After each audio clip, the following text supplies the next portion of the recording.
मित्रों, हिंदू धर्म ग्रंथों में सभी जरूरी चीजों को लेकर उचित नियम का वर्णन किया गया है और उन्हीं में से एक है यानी कि काम वासना का नियम, जिसे संध्या काल में करने की सख्त मनाही है। और इसका पालन न करने वालों के साथ क्या होता है, चलिए जानते हैं आदिकाल में घटित इस भयानक घटना के माध्यम से। मित्रों, एक बार की बात है, शाम के समय कश्यप ऋषि भगवान को प्रसन्न करने के लिए यज्ञ कर रहे थे।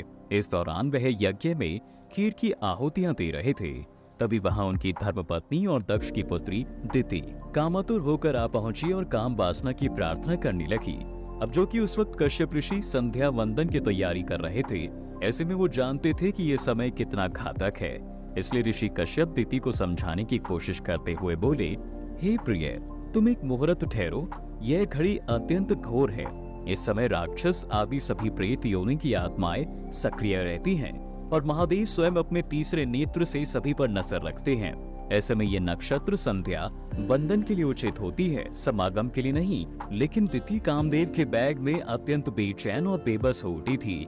उसे मानो काम वासना के सिवाय कुछ भी नजर नहीं आ रहा था। दिति की जिद को देख ऋषि कश्यप ने उन्हें एक बार दोबारा समझाने की कोशिश की और उन्हें बताया, प्रिय, इस संध्या काल में जो पिशाचों जैसा आचरण करते हैं वह नर्क के भागीदार होते हैं। अब पति के इस प्रकार समझाने पर भी दिति को फर्क नहीं पड़ रहा था। उसने निर्लज होकर कश्यप ऋषि का वस्त्र पकड़ लिया, जिसके बाद कश्यप ऋषि ने विवश होकर सभी देवों को नमस्कार किया और एकांत में दिति के साथ समागम में लीन हो गए।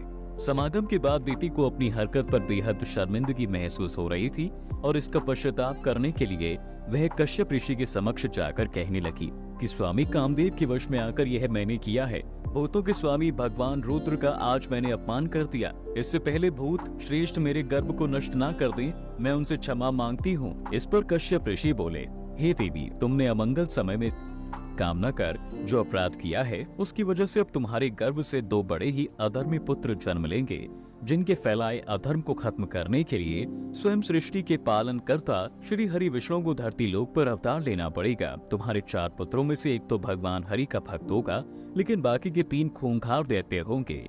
पति के मुंह से ऐसी बातें सुनकर दिति को काफी कष्ट हुआ और कहीं उसके पुत्र देवताओं के लिए मुसीबत ना बने, इसलिए उसने अपने पुत्रों को 100 वर्ष तक गर्भ में ही रखने का फैसला किया।